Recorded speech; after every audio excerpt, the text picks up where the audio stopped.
Assalamualaikum warahmatullahi wabarakatuh. Salam sejahtera untuk kita semuanya. Perkenalkan, nama saya Iwan Dwi Fadli, NPM 241443 2026, kelas 24A, Prodi BKN, Fakultas Keguruan dan Ilmu Pendidikan, Universitas PGRI Jakarta. Saya akan menjelaskan terkait separation of power, pemisahan kekuasaan, serta pengembangan politik di Indonesia. Apa itu separation of power? Pemisahan kekuasaan. Separation of power adalah teori yang menghendaki pemisahan kekuasaan negara ke dalam beberapa lembaga yang berbeda. Tujuannya adalah mencegah terjadinya pemusatan kekuasaan pada satu pihak sehingga menghindari penyalahgunaan wewenang, abuse of power. Teori ini dikemukakan oleh Montesquieu dalam buku The Esprit des Lois tahun 1748.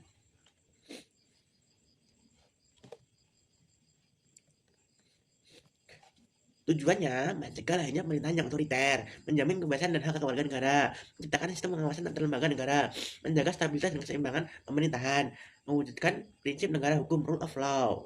Bagian kekuasaan di Indonesia menurut teori Montesquieu. Teori Dias Politika dikemukakan oleh Montesquieu yang menyatakan bahwa kekuasaan negara harus dibagi menjadi 3 bagian utama agar tidak terjadi pemusatan kekuasaan dan penyalahgunaan wewenang. Ketiga kekuasaan tersebut adalah legislatif, eksekutif, dan yudikatif. Kekuasaan legislatif adalah kekuasaan yang berwenang membuat, membahas, mengubah, dan menetapkan peraturan perundang-undangan. Lembaga pelaksananya yaitu Dewan Perwakilan Rakyat atau DPR, Dewan Perwakilan Daerah atau DPD, serta Majelis Permusyawaratan Rakyat atau MPR. Tugas pokoknya adalah membentuk undang-undang bersama Presiden, menyusun dan menetapkan anggaran negara (APBN), mengawasi pelaksanaan undang-undang dan kebijakan pemerintah. Adapun tugas tambahannya yaitu memberikan persetujuan terhadap perjanjian internasional tertentu, serta memberikan pertimbangan terkait pengangkatan pejabat negara tertentu. Seperti contohnya yaitu DPR membahas dan mengesahkan Undang-Undang Sistem Pendidikan Nasional, serta DPR mengawasi penggunaan APBN oleh pemerintah. Selanjutnya, kekuasaan eksekutif memiliki pengertian yaitu adalah kekuasaan untuk melaksanakan undang-undang dan menjalankan pemerintahan sehari-hari. Lembaga pelaksanaannya yaitu Presiden, Wakil Presiden, serta Menteri-Menteri Negara. Yang memiliki tugas pokok yaitu menjalankan pemerintahan negara, melaksanakan undang-undang yang telah disahkan, menetapkan kebijakan nasional, serta menjaga keamanan dan ketertiban negara. Dan juga memiliki tugas tambahan, yaitu seperti mengangkat dan memberhentikan menteri, menetapkan peraturan pemerintah, menjalankan hubungan diplomatik dengan negara lain yang memiliki contoh, seperti Presiden menjalankan program pembangunan nasional, Menteri Pendidikan melaksanakan kebijakan pendidikan nasional. Selanjutnya, kekuasaan yudikatif. Lagi pengertiannya itu adalah kekuasaan yang bertugas menegakkan hukum dan keadilan secara independen. Lembaga pelaksanaannya yaitu Mahkamah Agung (MA), Mahkamah Konstitusi (MK), serta Komisi Yudisial (KY), yang memiliki tugas pokok seperti mengadili perkara hukum, menegakkan keadilan berdasarkan hukum, menjamin kepastian hukum, serta menyelesaikan sengketa hukum. Dan tugas tambahannya yaitu Mahkamah Agung mengawasi jalannya peradilan di bawahnya, menguji peraturan di bawah undang-undang. Mahkamah Konstitusi yaitu menguji undang-undang terhadap Undang-Undang Dasar 1945 serta memutus sengketa hasil pemilu, memutus sengketa kewenangan antar lembaga negara, serta memutus pembubaran partai politik. Komisi Yudisial yaitu mengusulkan calon hakim agung serta menjaga kehormatan dan etika hakim. Dan memiliki contoh yaitu seperti MK menguji undang-undang yang dianggap bertentangan dengan Undang-Undang Dasar 1945, Mahkamah Agung mengadili perkara kasasi, Komisi Yudisial memeriksa dugaan pelanggaran kode etik hakim. Selain yang sudah saya sebutkan tadi yaitu lembaga eksaminatif yang memiliki pengertian yaitu adalah lembaga negara yang bertugas memeriksa, mengaudit, dan mengawasi pengelolaan keuangan negara serta mempertanggungjawabkannya kepada rakyat. Kekuasaan eksaminatif sering disebut sebagai kekuasaan pemeriksaan audit power. Lembaga pelaksananya seperti Badan Pemeriksa Keuangan atau BPK. BPK merupakan lembaga negara yang bebas dan mandiri dalam memeriksa, pengelolaan, serta tanggung jawab keuangan negara yang memiliki tugas pokok seperti memeriksa pengelolaan keuangan negara, memeriksa penggunaan APBN dan APBD, memeriksa keuangan kementerian, lembaga negara, BUMN, dan pemerintah daerah, serta menyusun laporan hasil pemeriksaan. Lembaga eksaminatif bersifat independen dan tidak dapat diintervensi oleh lembaga kekuasaan manapun. Kesimpulannya, Indonesia menerapkan pembagian kekuasaan yang terdiri atas kekuasaan legislatif, eksekutif, yudikatif, dan eksaminatif.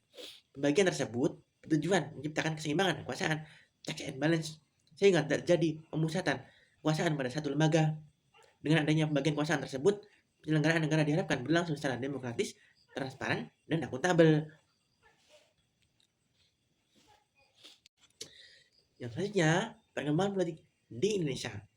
Yang pertama, masa awal kemerdekaan tahun 1945 sampai 1959 yang memiliki karakteristik seperti menggunakan UUD tahun 1945, kemudian berkembang menjadi sistem parlementer, serta banyak partai politik bermunculan dengan kondisi politik seperti kabinet sering berganti, terjadi ketidakstabilan pemerintahan, serta program pembangunan sulit terlaksana secara optimal yang mengakibatkan pemisahan kekuasaan mulai diterapkan tapi belum berjalan efektif, serta konflik politik antara partai cukup tinggi. Yang kedua, masa demokrasi terpimpin tahun 1959 sampai 1965 dengan karakteristik dimulai dengan Dekret Presiden 5 Juli 1959 dipimpin oleh Presiden Soekarno kembali menggunakan UUD tahun 1945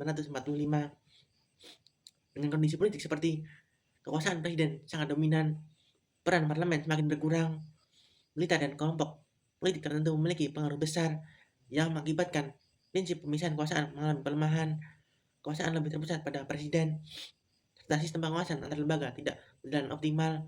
Yang ketiga, masa Orde Baru tahun 1966 sampai 1998 yang memiliki karakteristik seperti dipimpin oleh Presiden Soeharto, menekankan stabilitas politik dan pembangunan ekonomi, pemerintahan bersifat sentralistik, dengan kondisi politik seperti dominasi Golkar dalam pemilu, kebebasan politik relatif terbatas, serta kritik terhadap pemerintah sering dibatasi, yang mengakibatkan secara formal terdapat bagian kekuasaan, secara praktik kekuasaan eksekutif sangat dominan, fungsi pengawasan legislatif dan yudikatif belum maksimal.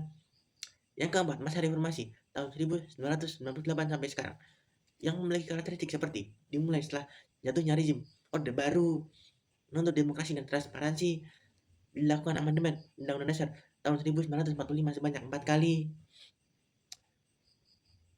yang mengakibatkan perubahan penting seperti presiden dipilih langsung oleh rakyat, masa jabatan presiden dibatasi 2 periode, DPR memiliki fungsi pengawasan yang lebih kuat, dibentuk Mahkamah Konstitusi, serta otonomi daerah diperluas,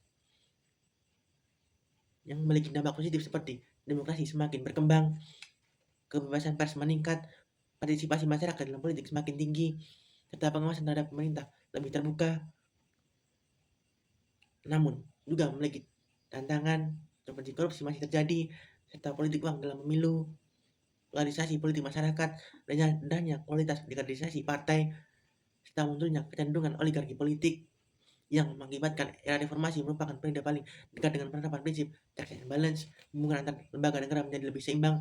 Namun, efektivitas pemisahan kekuasaan masih dipengaruhi oleh budaya politik dan kualitas demokrasi.